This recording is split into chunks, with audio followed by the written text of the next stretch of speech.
तस्तौसन news में खबर शामिल करते हैं नवाही कस्बा नुतकानी से, जहां government girls higher secondary school में इस वक्त 400 से ज़ायद तालबात FAC की तालीम हासिल कर रही हैं, मगर अपना इम्तहानी मरकज़ न होने की वजह से इन्हें दूर दराज के इलाकों में जाकर इम्तहान देना पड़ता है, जिसकी वजह से मुश्किलात कहीं और बढ़ चुकी हैं।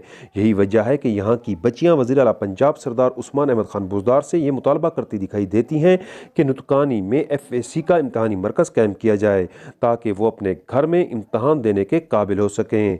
यहाँ मौजूद रहे ब्यूरो चीफ डेरा गाजी खान हाफिज मोहम्मद शुएब नुतकानी, जिनसे गुफ्तगू करते हुए सियासी और समाजी शख्सियात ने भी यही मुतालबा दोहराया है। उनका कहना है कि हमारी बच्चियों के लिए government girls higher secondary school Nutakani में FAC का सेंटर कायम किया जाए। आइए आपको दिखाते हैं इस मौका पर मारूफ सियासी और समाजी शख्सियत सरदार नज़र हुसैन कुलाची ने हमारे ब्यूरो चीफ से बातचीत करते हुए क्या कहा। बिस्मिल्लाहिर्रहमानिर्रहीम। मैं साबिक चेयरमैन यूनियन काउंसिल नुतकानी नज़र कुलाची बात कर रहा हूँ। मेरी गवर्नमेंट पंजाब से सरदार उस्मान अहमद खान बुज़दार वज़ीर आला पंजाब से रिक्वेस्ट है कि नुतकानी एक गरीब तरीन इलाका है और पसमानदा तरीन इलाका है। वहाँ पे ख़वातीन के लिए इंटरमीडिएट सेंटर का होना ये वक्त की इंतहाई अहम ज़रूरत है।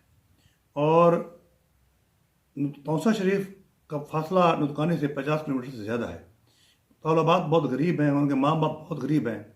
इस मुश्किल घड़ी में कोरोना के हालात में आप जानते हैं इस वक्त कोई ऐसे सूरत हाल नहीं, लोग बहुत कसम पुश्ती की ज़िंदगी गुजार रहे हैं।